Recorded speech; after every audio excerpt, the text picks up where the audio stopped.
संतप्त मानस शांत हों जिनके गुणों के गान में वे वर्धमान महान जिन विचरे हमारे।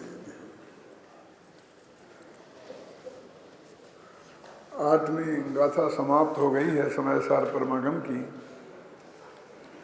अंतिम पंक्ति 3 पंक्तियां पढ़कर अपन आगे बढ़ेंगे। अतः हम सभी का परम कर्तव्य है कि निज भगवान आत्मा की बात रुचि पूर्वक सुने, गहराई से समझें, उस पर गंभीरता से विचार करें और भगवान आत्मा की प्राप्ति के लिए उग्र पुरुषार्थ करें, क्योंकि मानव जीवन की सफलता आत्मानुभाव करने में ही है।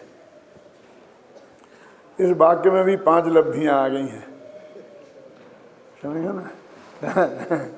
ये विचार करेंगे गंभीरता से तो देखो, असली धर्म तो आत्मानुभव में ही प्रकट होता है।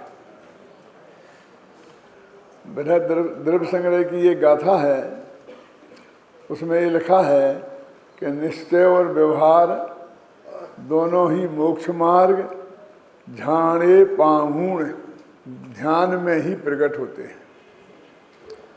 अंतर इतना है कि जो हमारे दिगंबर संतों का उस भूमिका में पहुंच कर के होता है तो उसे हम ध्यान कहते हैं, और उसके पहले हम जो गृहस्थों में जो होता है उसे हम सामायिक कहते हैं। और अपने शास्त्रों में बहुत कई जगह आया है कि गृहस्थों को भी सामायिक करना चाहिए, अनुवृत्ति गृहस्थ हों। मुनिराज 6-6 घड़ी सुबह दोपहर शाम को करते हैं, तो अनुवृत्ति गृहस्थ 4-4 घड़ी सुबह दोपहर शाम को करें, अवृत्ति 2-2 घड़ी करें, लेकिन अपने उसे सामायिक कहते हैं। सामायिक शब्द भी कोई छोटा नहीं है, लेकिन ध्यान का ही एक रूप है। पर ध्यान शब्द इतना महान है कि महाशास्त्र तत्वा सूत्र में जब उसकी चर्चा की तो उत्तम सहननई सैकाग्र चिंता निरोधो ध्यानम अंतर मुहूर्ता इस रूप में की कि जिस ध्यान के बाद एक अंतर मुहूर्त में केवल ज्ञान ही हो जाता है, उसके लिए ध्यान की बात उसमें की। कि ध्यान शब्द बहुत बड़ा है। ये तो निश्चित है कि तत्व का सुनना, बाँचना, पढ़ना, विचार करना, पाठ करना, उपदेश देना, ये भी चलते फिरते, दौड़ते, धंधा पानी में उलझे, खाते पीते तो होगा नहीं। ये सभी काम ऐसे हैं कि जब तक हम शांति से निराकुल भाव से एक स्थान पर और सारे विकल्पों को तोड़कर नहीं बैठेंगे तब तक नहीं हो सकते। और शास्त्रों में ऐसी बहुत मर्यादा है, बहुत अच्छी अच्छी मर्यादाओं का विवेचन है। सम्यक दर्शन की प्राप्ति के लिए ये जो 5 लब्धियों का वर्णन किया, उसमें जो भी समझ लो, जो भी स्थिति आई आत्मानुभव तक, अब उसमें जो होता है वो तो होता ही है। अब उसे ध्यान नाम देना कि नहीं देना एक अलग बात है। दिक्कत ये है कि कुछ लोग ध्यान का इसलिए ध्यान के नाम ही पर विरोध करने लगते हैं, जैसे चलते फिरते खाते पीछे कुछ हो जाएगा। माने इस प्रवृत्ति का जो है ना अध्ययन मनन चिंतन, गृहस्थ अवस्था में तो ध्यान में क्या होता है? गृहस्थ अवस्था का जो सामायिक है, गृहस्थ अवस्था का जो पुरुषार्थ टोटल कभी बाँचते हैं, कभी सुनते हैं, कभी विचारते हैं, कभी चिंतन करते हैं, कभी चर्चा करते हैं, लिखा कि नहीं लिखा? और ऐसा कब तक करे कि जब तक आत्मा का अनुभव नहीं हो जाए। ऐसा किया है। और महासीदास ने भी एक कलश में लिखा है, वेद ज्ञान कबिलों भलो कि जबिलों मुक्ति न हो। अब भेद विज्ञान को मोक्ष के नहीं हो तब तक के लिए उन्होंने कहा है। वो भेद विज्ञान कब कौन सा होगा? वो जो परम शुक्ल ध्यान है ना, वो उन रूप ही होगा, क्योंकि मोक्ष नहीं हो जब तक होगा तो। ऐसा देह से जुदा वाले विकल्पात्मक ऐसा थोड़ी होगा। और उस वक्त जो आत्मा जानने में आएगा वो तो देह से जुदा ही जानने में आएगा, कोई ऐसा थोड़ी कि वहाँ मिक्सचर हो जाएगा। लेकिन इस सम्मा दर्शन की भूमिका में के लिए कोई 24 घंटे के ध्यान की जरूरत नहीं होती है। 24 घंटे में तो कितने केवल ज्ञान हो जाएंगे? 30 केवल ज्ञान हो जाएंगे। 24 घंटे में कितनी घड़ी होती हैं? 60 घड़ी होती हैं, मैंने 30 अंतर्मुहूर्त होते हैं। क्यों? एक अंतर्मुहूर्त में केवल ज्ञान होता है। तो ये नीचे की अवस्था में इन्हीं सबको राजवार्तिक में लिखा है कि जब ये विकल्पात्मक होती हैं, विचारात्मक होती हैं, तब इन्हें भावना कहते हैं, और जब ये ज्ञानात्मक रह जाते हैं तो इन्हें धर्म ध्यान कहते हैं। और ऐसी विचित्र बात है कि शुक्ल ध्यान तो साधना अनुष्ठान के ऊपर होता ही है। जो लोग शुद्धोपयोग होता है कहते हैं, वो बात मैं नहीं कह रहा हूँ। क्यों अभय जी? ये जो 4 पाए जो शुक्ल ध्यान के हैं, एकत्व वितर्क, पृथकत्व वितर्क, ये तो सब साधना अनुष्ठान के ऊपर ही होते हैं। तो अब नीचे तो धर्म ध्यान के ही 4 पाए रहे, और उनका तत्वासूत्र में जो विवेचन है, आज्ञा विचय, उपाय विचय, विपाक विचय, संस्थान विचय, इस रूप में ही है। ये तो सब विचय है, माने विचार है। भगवान की आज्ञा का विचार करना, भगवान की आज्ञा का विचार करना माने क्या? फिर उपाय विचय में भगवान की आज्ञा भी तो उपाय विचय ही है ना। उपाय विचय माने अपाय विचय कहो चाहे उपाय विचय कहो, माने मोक्ष का मार्ग के स्वरूप का विचार करना। तो आज्ञा विचय में उपाय विचय में क्या फर्क रहा दादा? यही तो फर्क रहा। आज्ञा विचय का मतलब ये है कि आलू में अनंत जीव हैं, अब ये आज्ञा से मान लेना, ऐसे माथा मत मारना, ये आज्ञा विचय है। करुणान योग में जो लिखा है वो चुपचाप स्वीकार कर लेना, ये आज्ञा विचय है। सुबह के आपके साथ प्रवचन में थी ये चर्चा, थोड़ी हमारे की थी, हैं? हाँ, सुदर्शन लाल जी का, मैं नाम भूल जाता हूँ मुझे, हैं? ये चर्चा थी। उपाय विचय, विपाक विचय, अब ये क्या है कि कर्मों का कौन से गुणस्थान में कहाँ किस प्रकृति का उदय आता है, उसमें हम क्या करें? मतलब हम तो बस यही सोच सकते हैं कहाँ क्या लिखा है, भगवत सार में ये लिखा है, उसका विचार ही इस टाइप का होता है। बस ऐसा होना चाहिए कि ऐसा नहीं होना चाहिए, ऐसा विचार तो वहाँ होता नहीं है।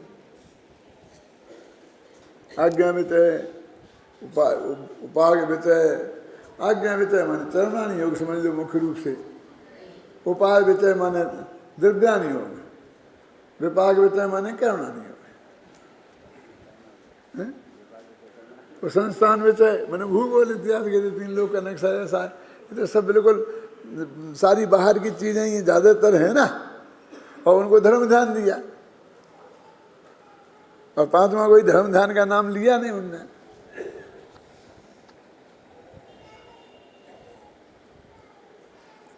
तो ये जो प्रक्रिया इसमें बताई है 8वीं गाथा में, ये वही प्रक्रिया है कि तत्व का विचार, मंथन, रुचि की तीव्रता, और होते होते आत्मा का अनुभव, आत्मा के अनुभव तक पहुंचाने की बात कही ना उन्होंने इसमें। 5 लब्धियों की जब बात आई, अब ये प्रश्न खड़ा हुआ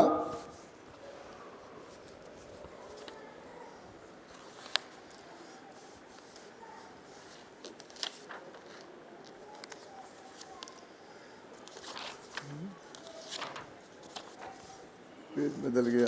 हाँ,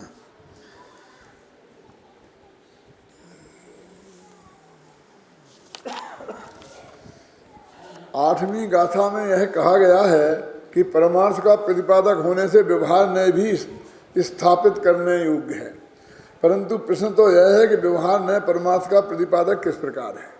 बस ये मुद्दा है, इसका उत्तर आगामी गाथाओं में दिया जा रहा है। 7वीं गाथा में कहा था 4वें प्रकार का व्यवहार है, और 8वीं गाथा में कहा कि नहीं, वो तो उपयोगी तो है, काय के लिए उपयोगी है? धंधे पाने के लिए? कि नहीं नहीं, वो ही जो परमार्थ सातवीं गाथा में बताया है उसे समझने के लिए जो उपयोगी है। क्या सोनगढ़ का पंच कल्याणक था और सारे देश में आग लगी थी, गुजरात में तो खासकर बहुत विद्यार्थियों का आंदोलन बहुत तेज चल रहा था, बहुत भयंकर। और उस वक्त अपना पंच कल्याणक महावीर हुआ था और सारे देश के हजारों लोग वहाँ पहुँचे थे। वहाँ कैलाश चंद जी, जगनमोहन लाल जी वगैरह भी आए थे, फूलचंद जी साहब थे, मैं भी था। तो एक उनका विद्वत सम्मेलन हुआ था बहुत बड़ा, जिसके अध्यक्ष थे फूलचंद जी और कन्वीनर था मैं, और मुख्य अतिथि प्रमुख अतिथि जगनमोहन लाल जी, कैलाश चंद जी वगैरह थे। तो कैलाश चंद जी ने अपने मुख्य अतिथि के भाषण में कहा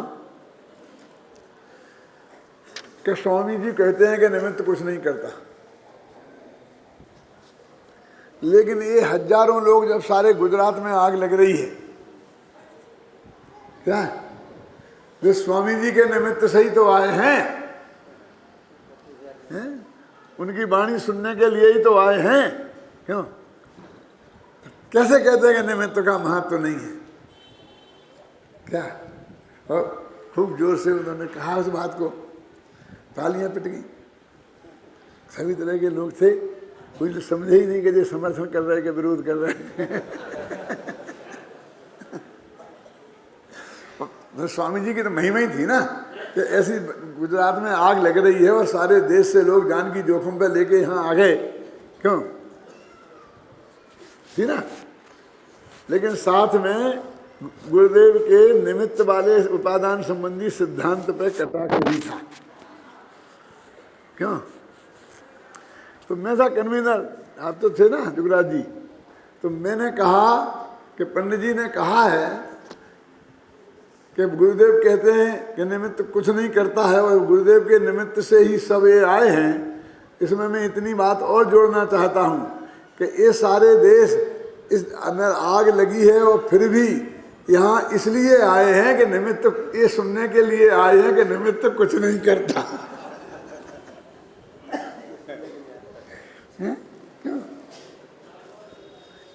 क्यों? क्योंकि हमारे विरोधियों ने, जो हमें पसंद नहीं करते हैं, उन लोगों ने घर घर जा करके इनको ये कह दिया है कि स्वामी जी ऐसा कहते हैं कि निमित्त कुछ नहीं करता।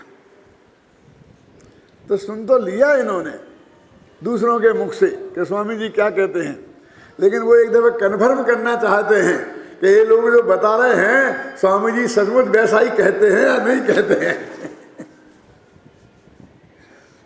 क्या?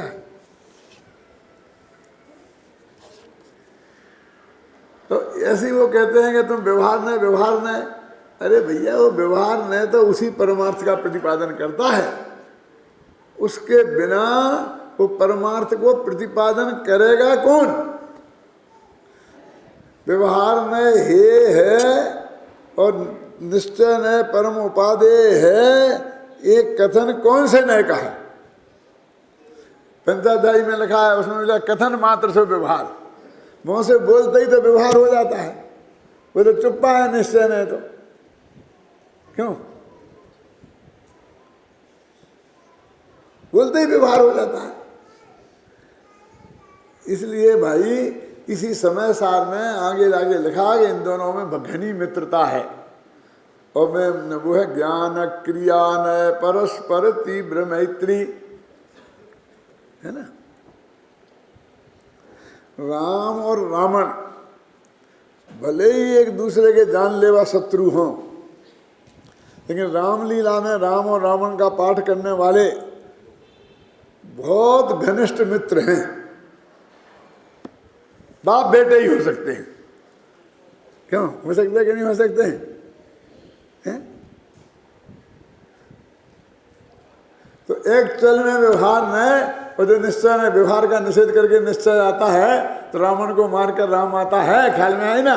लेकिन ये जिनवाणी में प्रतिपादन करने के लिए तो दोनों मित्र ही हैं। तो वो कहते भाई तुमने कह तो दिया ये 8वीं गाथा में, लेकिन 9वीं 10वीं गाथा में वो एक प्रश्न करते हैं कि ये कैसे, तुम कैसे कहते हो प्रतिपादक है? निश्चय व्यवहार निश्चय का प्रतिपादन करता है, हम कैसे माने? तुम्हारे कहने से मान लें? तो ये गाथा है। ऐसा जवाब है कि आपको लगेगा क्या जवाब दे रहे हैं। देखो गुरुदेव के जवाब ऐसे ही होते थे।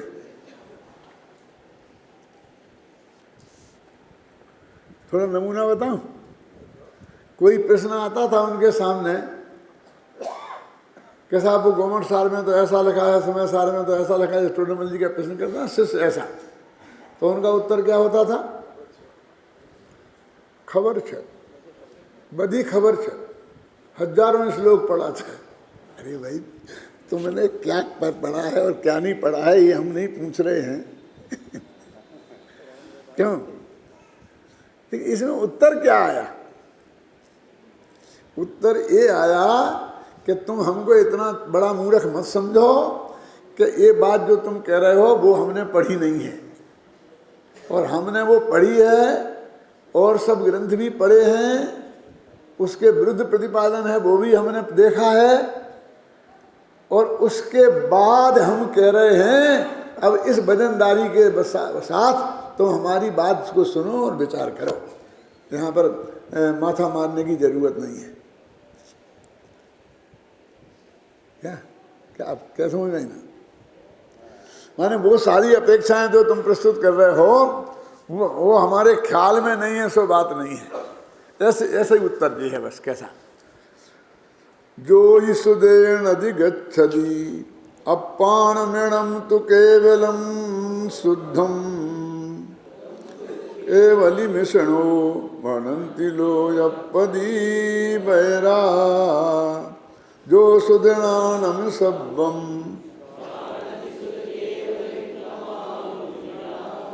प्राणमे अपा सब्बम तम्मा शुद्ध केवली तम्मा। अब क्या कि निश्चय शुद्ध केवली किसे कहते हैं और व्यवहार शुद्ध केवली किसे कहते हैं, मुझे बताने लगे। क्यों वीरेंद्र जी, किसकी गलती है? कुंद कुंद की कि अमृतचंद की? कुंद कुंद तो बेचारे अपने लेन से बात करते जा रहे, घबराना नहीं, मैं क्या कह रहा हूँ। अब अमृतचंद ने कह दी कि ऐसा प्रश्न, उनने तो हेडिंग बनाया नहीं था कि व्यवहार निश्चय का प्रतिपादक कैसे है, ये हेडिंग तो अमृतचंद ने बनाया, तो उन्हें गाथा पढ़ के सोच समझ के बनाना था। वे तो अपना वर्णन करते जा रहे हैं जो भी उन्हें बात कहनी है। तो इसका मतलब ये है कि अमृतचंद को इन गाथाओं में इस प्रश्न का उत्तर नजर आया होगा। ये अमृतचंद की विशेषता है। पूज्य गुरुदेव श्री कुंद कुंद से ज्यादा अमृतचंद की प्रशंसा करते थे। और मालूम है क्या कहते थे? जंगी घोड़े को लेकिन कुतार गाय को दुहने वाला ग्वाला कैसा होगा तुम उसकी कल्पना कर लो। ये दोनों शब्दों का अर्थ करोगे तो पैरों के नीचे जमीन खिसक जाएगी कि क्या कह रहे, किसको जंगी घोड़ा कह रहे, किसको भंगी सवार कह रहे, और कुतार गाय किसको कह रहे हैं? तो कह कुंद कुंद की जो वाणी है वो कुतार गाय है। कुतार गाय माने कि उसका दूर दो तो लाते मारे, सींग मारे, जो भी कर सकती है वो करे, उसको कुतार गाय बोलते हैं। और मजबूत ग्वाला कि उसको पकड़ के बैठ जाए तो उसको भी दुह ले, दूध पूरा का पूरा दुह ले, हर एक के बस की बात नहीं है। तो अमृतचंद समय साल रूपी कुतार गाय को दुहने वाले वो मजबूत ग्वाले थे कि उसका माल उनने अंदर से निकाल दिया। हर एक आदमी के बस की वो बात नहीं है।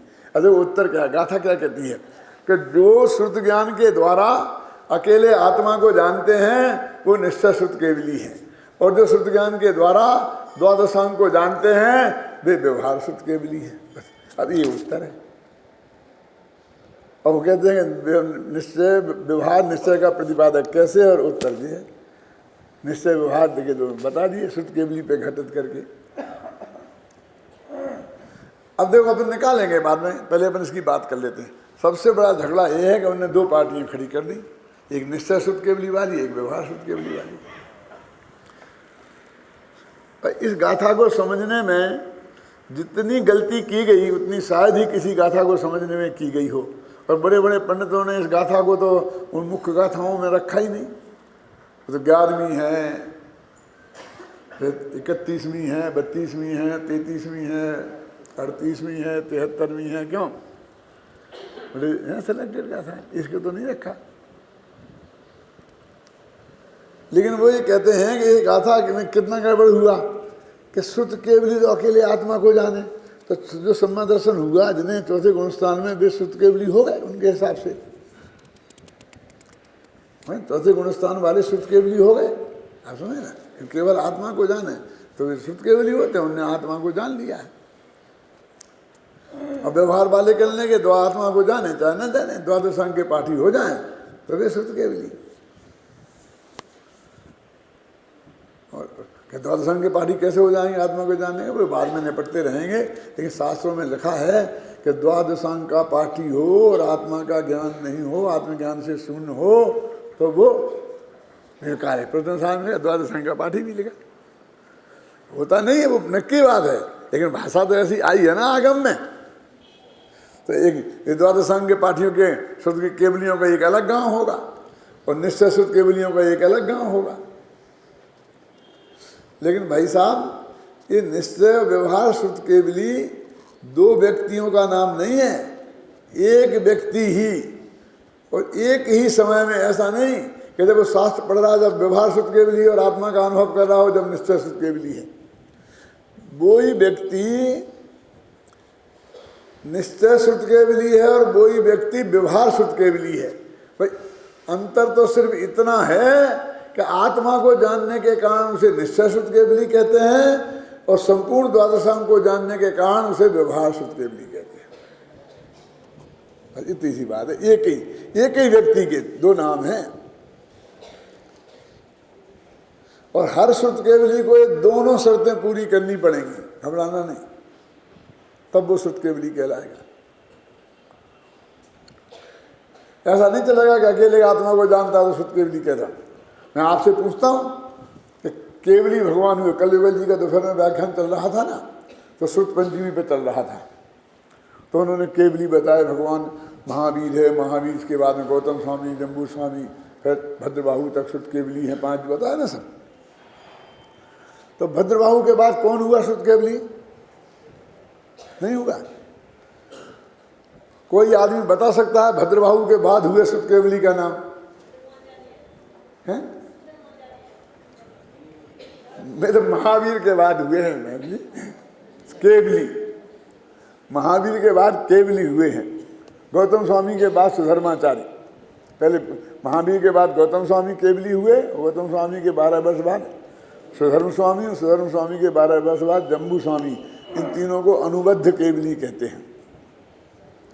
हाँ, तो अपनी बात क्या चल रही थी कि भद्रबाहु के बाद कोई शुद्ध केवली नहीं हुआ और भद्रबाहु को कम से कम 2100 वर्ष हो गए। तो यदि निश्चय शुद्ध केवली सम्मा दृष्टि को कहते होंगे और उसके बाद शास्त्र कहते हैं कोई शुद्ध केवली नहीं हुआ, इसका मतलब उसके बाद कोई सम्मा दृष्टि नहीं हुआ। तो कुंदी कुंद का क्या हुआ? उसके बाद वो भद्रबाहु की 5वीं पीढ़ी में है कुंद कुंद जगन्मल जी, तो वे सम्मा दृष्टि थे क्या नहीं थे?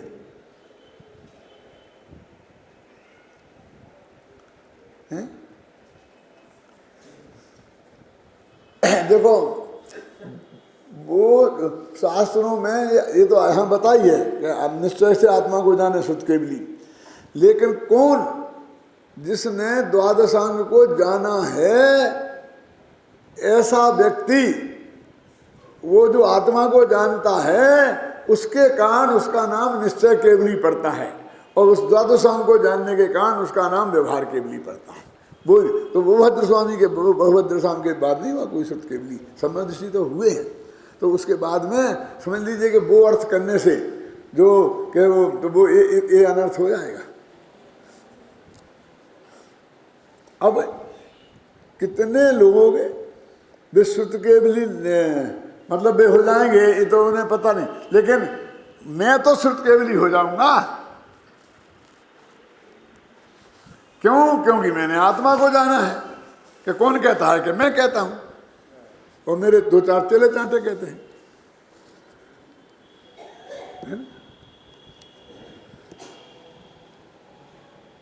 उतने में ही संतोष कहाँ होता है फिर मैं तो केवली ही हूं।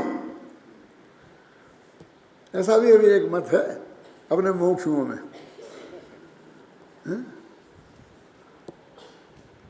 वीरेंद्र जी मेरे पास आए थे इतने पोथन न ले लेके। मैंने कहा मेरे पास भैया समय नहीं है, ना मुझे देखने का, ना बोलने का, ना पढ़ने का, ना बजाने का।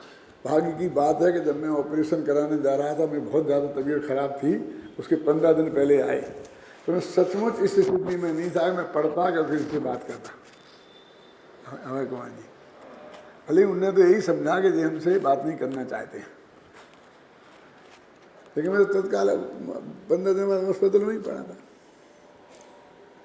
लेकिन ये बात भी सही है कि मैं स्थिति में नहीं था, लेकिन होता तो भी मैं वो बात करने को तैयार नहीं था। ये बात भी सही है।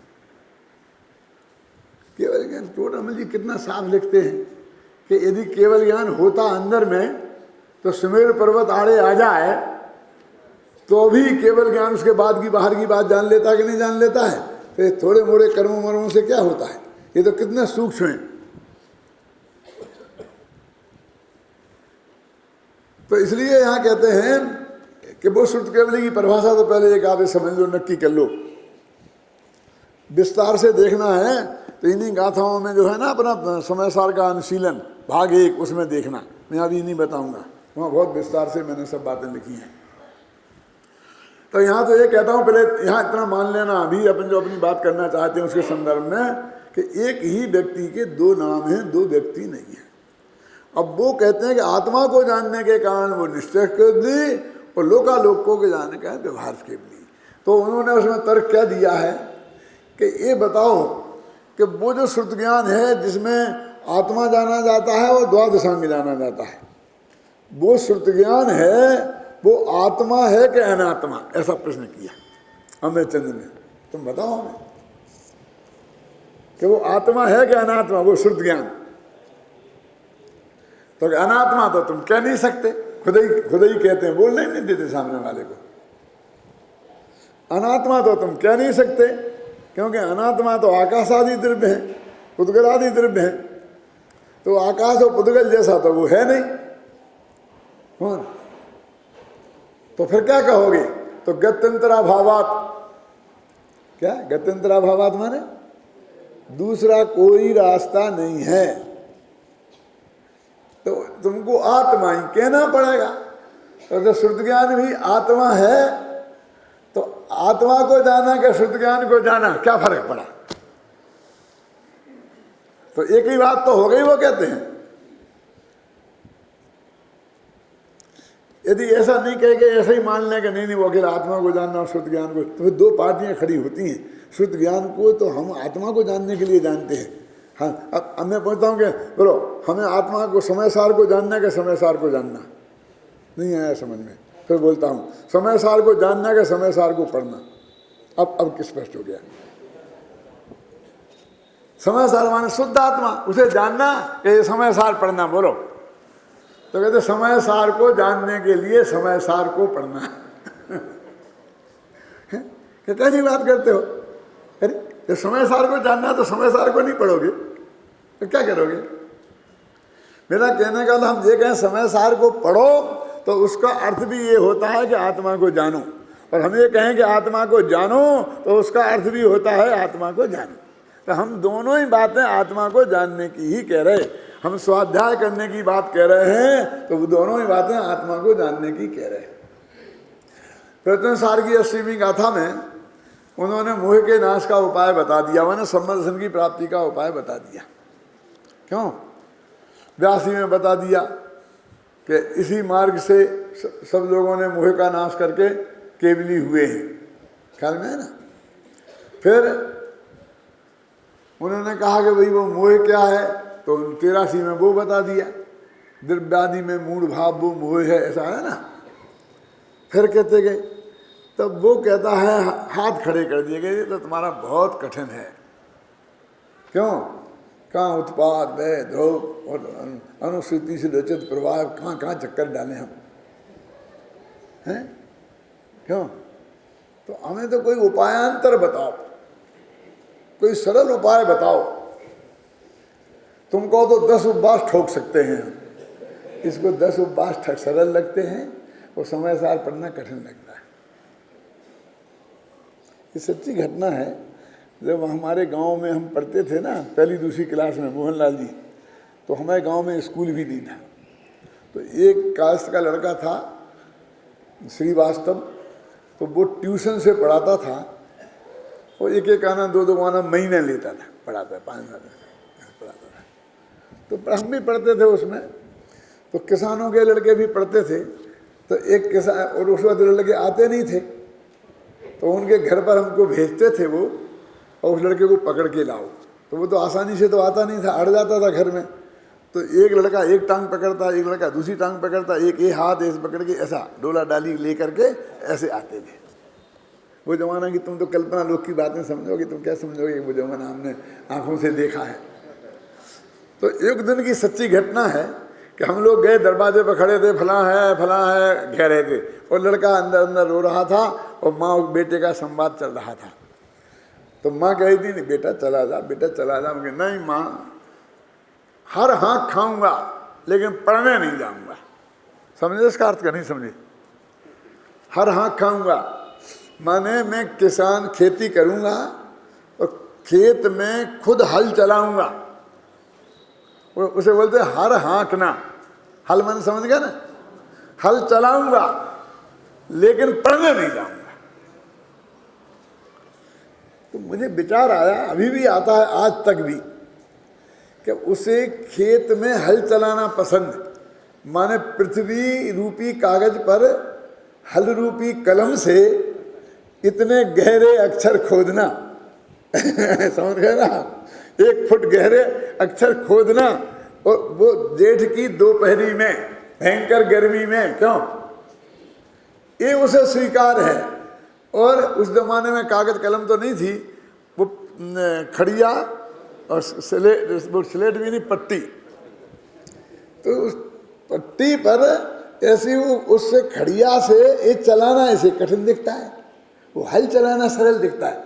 और बिल्कुल छाया में बैठकर दोनों में अंतर समझ में आ रहा ना? छाया में बैठकर खड़िया लेकर और उस पर ऐसा अक्षर ऐसा फेरना एक कठिन, और उस खेत में दोपहरी में हल चलाना उसे सरल दिख रहा। ऐसा क्यों? माँ का जवाब भी सुनना है। माँ कह रही थी कि बेटा हल तो चलाना ही है, लेकिन 2 अक्षर पढ़ लेगा तो बनिया 12 लिख देकर 12 नहीं लिख पाएगा। समझ में आया कि नहीं आया? 2 थोड़ा पढ़ लेगा तो बनिया तेरे को 12 माने समझते, वो झाड़ू लगाने वाले को 12 बोलते हैं, और 12 माने 12। तो एक 12 ले गए बनिया के यहाँ से वो, तो 12 लिख दिया, 12 लिख दिए, और फिर बताया कि तुम 12 ले गया था, कि हाँ साहब ले गया था 12। तो बस ठीक है जी, हो गया, 25 रुपये दे दे। तो 12 लिखकर 12 नहीं ले पाएगा। बस तेरा इतना फायदा होगा, तुम पढ़ लेगा 2 अक्षर तो तुम कलेक्टर बनने वाला। उस जमाने में कहते जंट साहब बनने वाला नहीं है। जंट साहब समझते क्या होता है? Joint collector. तो जो जिले में रहता था कलेक्टर, वो तहसीलों में रहता था ज्वाइंट कलेक्टर, जो आजकल SDO बोलते, जिसे सब डिविजनल ऑफिसर बोलते हैं ना, उस जमाने में जंट साहब बोलते, जंट साहब। कि जंट साहब थोड़ी बन जाएगा तुम। तो ऐसा क्यों हुआ? तो मैं उसका उत्तर ये है कि अनभ्यास के कारण। वो जब जिस दिन से पैदा हुआ तो उसकी माँ महीना भर का नहीं हुआ खेत में ले गई और खेत की मेड़ पर डाल दिया, और बाप हल चला रहा था, और माँ रोटी लेके ले गई थी, वो पीछे पीछे अनाज डाल रही थी खेत में। तो उसने जन्म से वही देखा है, तो उसे वो सरल लगता है। और स्कूल देखा ही नहीं है, इसलिए कठिन लगता है। माने अत्यंत सरल विषय भी कठिन लगता है, पर अत्यंत कठिन विषय भी सरल लगता है, अभ्यास के कारण और अनभ्यास के कारण। अभ्यस्त विषय अनभ्यस्त विषय आ गया ना, ख्याल में है ना? तो ऐसे ही यहाँ कहते हैं 10 दशाओं में कौन पढ़ेगा, हाय राम। और आत्मा जान लेंगे फटाफट, आत्मा को जाना हो गए फटाफट। हमें तो सस्ता वाला काम पसंद है, समय सार, घूमट सार, फलाने सार हैं, इतने सार हमें नहीं पढ़ना, हमें तो अकेला आत्मा को जानना। ये आलसी प्रकृति के लोग हैं, समझे ना। पर वो उसका उदाहरण सबसे बढ़िया वो बालक है, हर खाऊंगा। अरे आत्मा, ये द्वादश अंग में आत्मा की बातें ही तो लिखी है, आत्मा के अलावा है क्या? चाहे द्वादश अंग को पढ़ो ये कहें, और चाहे आत्मा को जानो ये कहें, एक ही अर्थ है।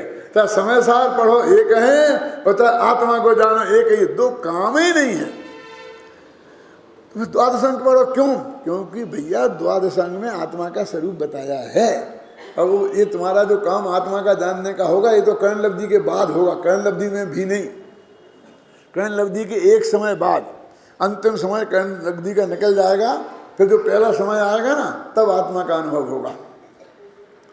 और ये द्वादश अंग का पाठ ये देशना लब्धि से शुरू हो जाएगा। तो पहले ये होता है क्या? नहीं, ख्याल में ना, वो प्रक्रिया की बात है। वो निश्चय व्यवहार साथ साथ होते हैं, पहले होते हैं, फिर वो बाद में अलग से निपट लेंगे, है ना। आपने समझ में आया ना। तो ये बोलो, ये पहले ये बोले कि द्वादश अंग का पाठ समय सार पढ़ो, ये बोले समय सार पढ़ाएं कि आत्मा पढ़ाएं? क्या रखा समय सार में? शब्द ज्ञान नहीं है क्योंकि शब्द कुछ जाने नहीं, और शास्त्र ज्ञान नहीं है कुछ क्योंकि शास्त्र कुछ जाने नहीं है। इसलिए तो आत्मा अन्य है और शास्त्र अन्य है। क्यों? ये लिखा है ना समय सार में। क्या उत्तर दें बोलो बेबी? खबर छे, बधी खबर छे। ये कथाएं हमने पढ़ी नहीं है, इसका हमने पद्यानुवाद लिखा है, हमने इसकी टीका लिखी है, तो हमें बता रहे हो कि ये लिखा है। अरे उसमें तो शास्त्र ज्ञान नहीं है और शास्त्र कुछ नहीं जानता है, ये लिखा है। इसमें कहाँ गड़बड़ है? इसमें एक किताब में ज्ञान नहीं है, अजीब है, और एक शास्त्र कुछ जानता नहीं है, इसमें कहाँ गड़बड़ है? लेकिन तेरे जानने में ये शास्त्र का स्वाध्याय निमित्त है, और तेरा स्टार्टिंग यहाँ से होगा, आगम के सेवन से शुरू होगा, फिर युक्ति के अवलंबन से शुरू होगा, फिर परंपरा गुरु का उपदेश से आएगा। तो चौथा छेद है कि वो उसमें क्या में आत्मा के अनुभव में जाएगा। ऐसी बात है ना कि मुझे तो डॉक्टर बनना है, और क्या बनना है कि हार्ट स्पेशलिस्ट बनना है, बिल्कुल ऑपरेशन करना सीखना है। लेन लगी रहती है बड़ी बड़ी, एक एक ऑपरेशन करते हैं, 3-3 लाख रुपए ले लेते हैं। बस मेरे को तो वो करना है, बस सीधी वो पढ़ाई पढ़ेंगे। पापा उसमें तो उस स्कूल में जाऊँगा, तो उसमें जाना है ना तेरे को, तो कॉलेज नहीं, कॉलेज में नहीं जाना, उसमें जाना है। यदि कॉलेज में जाए बिना बेटा उसमें नहीं जा पाएगा, मेडिकल कॉलेज में। अच्छा ठीक है, तो फिर मेडिकल कॉलेज में जाना है ना, भर्ती करा दो मेरे को। कहने नहीं, पहले वो बायोलॉजी में तो उसको BSc MSc करना पड़ेगा, क्या करना पड़ेगा?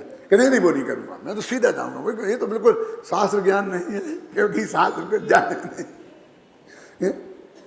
अरे पहले फिर 9वीं 10वीं पास करनी पड़ेगी, उसके पहले 7वीं करनी पड़ेगी, फिर 6वीं करनी पड़ेगी, फिर 5वीं करनी पड़ेगी, फिर 4वीं करनी पड़ेगी। क्यों बेटा? चुपचाप चल और ABCD पढ़ने चल, पहली क्लास में चल। क्या बनना है? कार्डियोलॉजिस्ट, डॉक्टर, ऑपरेशन करना है, सर्जन, तो भी पहली क्लास से अनंतर पूर्ववर्ती पर्यायों का सिलसिला शुरू होगा। क्या समझे ना कि हाँ तेरे को हम डॉक्टर बनाने ही ले जा रहे हैं, और डॉक्टर बनाने ले जा रहे हैं, और एक महिला के यहाँ बैठा रहा है, कैसे पढ़ाओ ABCD कि हार्ट की तो हमें बातें ही नहीं बताते हैं। आएगा हार्ट की बात? तो ये कहते हैं हमें आत्मा जानना है, तो ये आत्मा जानने की तो विधि बता रहे, ये सारा आत्मा जानने की तो विधि है ना। क्यों कि हम नहीं पढ़ेंगे, हमारे लिए तो है, हमारे लिए तो है। अरे भैया, जिनने आत्मा जान लिया था उनको हे नहीं हुआ, वे ही पढ़ते रहे, वे ही लिखते रहे। हम कब कहते तू नहीं जान आत्मा को? लेकिन आत्मा जो तेरी भूमिका है उसमें 6 महीना में एक आध समय ऐसा आएगा जब तेरे को आत्मा सीधा जानने में आएगा, ताकि जनमानी से ही जानने में आएगा, हैं अनुवृत्ति हो जाएगा। तो 15 दिन में ऐसा समय आएगा, मुनिराज हो जाएगा तो अंतर्मुहूर्त में ऐसा समय आएगा। क्यों? और फिर उसी वक्त एक समय भी बाहर नहीं आए, हमें तो ऐसा चाहिए, तो श्रेणी मारेगा तब उसमें ऐसा समय आएगा। और मैं अभी श्रेणी मार लूँ तो यहीं बैठा बैठा मार लो, हमें क्या बना, मर जाए तो मार लो। ऐसा कहते से हम रोक रहे हो, हम कौन होते? हम तो वस्तु का स्वरूप बता रहे हैं। आगम में लिखा है कि इसकी विधि ये है, इतना समय होता है, इसके पहले ये भाव नहीं होता है। मेरे ख्याल में है ना, इसका एक काल है, आता है कसाओं का वासना काल गोमर साल में, हम तो वो बता रहे कि किस भूमिका में कितना लेवल का क्या होता है। तो 24 घंटा इसमें नहीं लगता है। इसलिए क्या होता है, देखो थोड़ी कड़वी बात कहता हूँ, समय भी हो गया लेकिन कहता हूँ। हाँ, हमको तो छोड़ दो, हम सब घर छोड़ देते हैं हम तो। हमने कहा कोई, मैं शादी नहीं करूँगा, कोई ने शादी कर ली तो छोड़ दूंगा, फिर मैं तो जाऊँगा, फिर मैं ये करूँगा, फिर मैं 24 घंटा आत्मा का कल्याण, मुझे आत्मा का कल्याण करना है। लेकिन जितनों ने ये घर छोड़ा वो एक भी आत्मा का कल्याण करते मुझे दिखाई नहीं दिख रहे। उनसे ज़्यादा दिख रहे जिनने नहीं छोड़ा। क्या इतना समझ लो, तुम्हारे को मेरे पे भरोसा नहीं हो तो निगाह डाल के चारों तरफ देख लेना। पूरे हिंदुस्तान में और अमेरिका में भी सब जगह अटल बिहारी वाजपेयी से लेकर उन्हें घर नहीं बसाया ना। क्यों? अपने अड़ोस पड़ोस तक जितना पढ़ने पढ़ाने का काम किया है, शास्त्रों के लिखने का काम किया है, समाना का काम किया है, एक गृहस्थियों में उलझे हुए लोगों ने किया है। क्या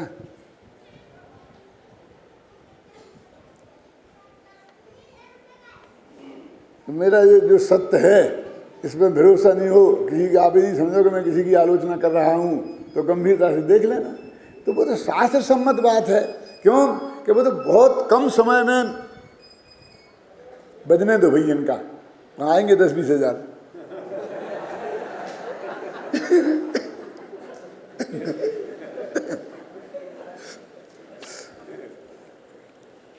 क्या कह रहा था मैं कि देखो इस गुणस्थान में, इस भूमिका में सम्मादर्शन नहीं हुआ है तो उपयोग का क्या हालत होती है, ये हमने पढ़ा है सब शास्त्रों में। हाँ सुदर्शन जी, है कि नहीं है? कि तुम कहोगे हमें तो ऐसा होता ही नहीं है, होता ही नहीं है। तुम क्या करोगे कि तो तुम्हारी माने कि सर्वज्ञ की माने। 24 घंटा हम धर्म ध्यान में रहते हैं, अरे इस भूमिका में सम्मादर्शन है कि हैं वो तो अभी दिल्ली दूर है, तो इस भूमिका में, मिथ्यात्व की भूमिका में ये होता ही नहीं है। भाई कुमार जी, तो फिर बोलो अब वो नहीं होता है तो अब क्या करना अच्छा है मुझे? बेटा शांति से देखो, अब राग देश से 2-4 लोग राग देश वाले होंगे, वे अपने राग देश से करेंगे, तो उनका तो हित वैसे ही नहीं होना है।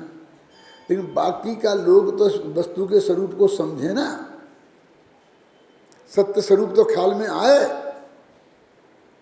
हैं। जो बिल्कुल निरपेक्ष लोग हैं, जिन्हें किसी से कोई मतलब नहीं है, जिन्होंने ये प्रतिज्ञा ली है कि चुनाव होंगे दिल्ली के और जयपुर के, राजस्थान के, तो मैं किसी को वोट डालने भी नहीं जाऊंगा। और मैं तो नहीं गया पिछले 20 साल से, 20-25 साल से, 30 साल से। क्या माने बिल्कुल भी रस जिनको नहीं है, उनको तो वस्तु का स्वरूप समझने दो।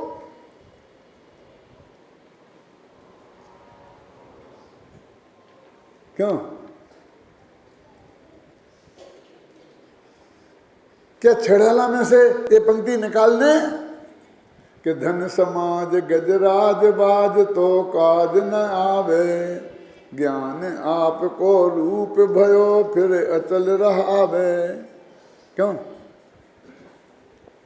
कि निकाल दें 6 बदली, कहीं पढ़ेंगे तो ये कहेगा कि सब सेठियों की निंदा करते हैं और फिर अपनी प्रशंसा करते हैं। कहता मैं तो तुम्हारी भीलवाड़ा से भुगता रहा हूँ। मैं जब मेरी शादी नहीं हुई थी अभय कुमार जी, मैं 19 वर्ष में तो शादी हो गई थी, 18 या 17 वर्ष का होऊंगा, तो मैं भीलवाड़ा प्रवचन करने प्रशिक्षण में गया था और दादा वहाँ काम करते थे।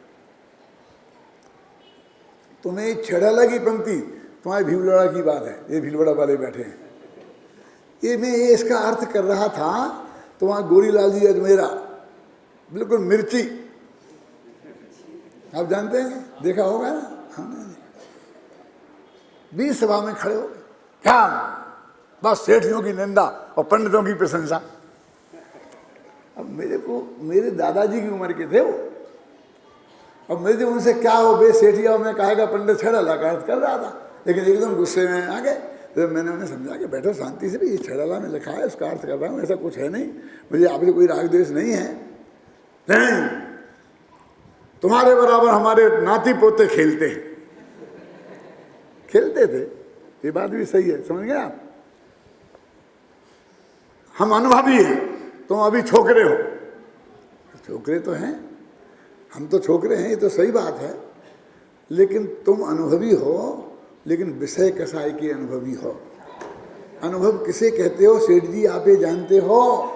और फिर मैंने बनारसी दास का वो छंद सुनाया, अनुभव क्या है दादा वो, वस्तु विचारत ध्यावते मन पावे विश्राम, और रस स्वादत सुख उपजे और अनुभवता को नाम। फिर क्या हुआ होगा उसकी कल्पना आप कर सकते हैं।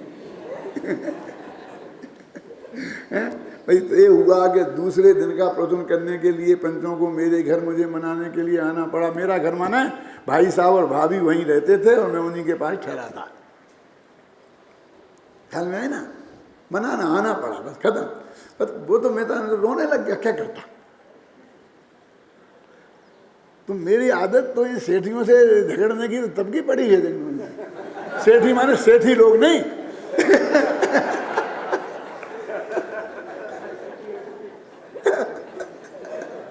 नहीं तो जो मोहल्ला सेठी, जगन्नाथ सेठी, कैलाश सेठी समझ लगे कि सेठियों से लड़ते थे। ये तो हमारे मित्र है। लेकिन वस्तु का स्वरूप क्या है? आप ये मानते हैं, मैंने रागदेश से कहा होगा, मान लो गई, उसका फल मैं भोगूंगा। लेकिन ये वस्तु जो कही गई उस पर तो आप गंभीरता से विचार करो कि उसमें कितनी सत्यता है। यदि उसमें सत्यता नजर आए तो स्वीकार करो, नहीं तो रिजेक्ट कर दो।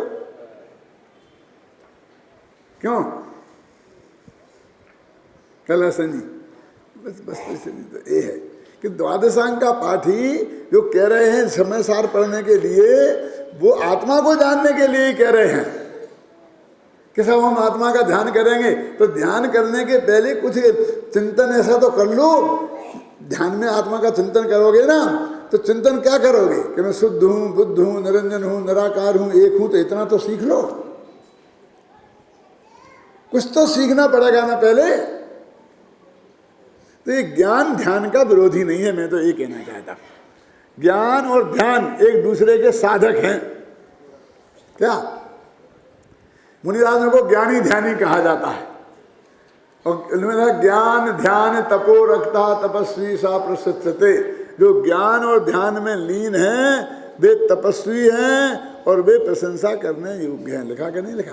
तो मुनियों के लिए भी उनने ज्ञान और ध्यान की प्रधानता बनाई। हमने ज्ञान और ध्यान की पार्टियां खड़ी कर दी, कुछ ज्ञान वाले बन गए, कुछ ध्यान वाले बन गए। अरे हम सभी ज्ञान वाले हैं और सभी ध्यान वाले हैं, क्योंकि हम सभी भगवान महावीर के भगत हैं, हम उनके अनुयायी हैं, कुंद कुंद के अनुयायी हैं। तो हम सब एक ही हैं, कहीं कोई फर्क नहीं है। साल में है ना, कभी किसी का जोर कहीं पड़ता है, कहीं किसी का जोर कहीं पड़ता है, उससे कोई खास फर्क पड़ता नहीं है।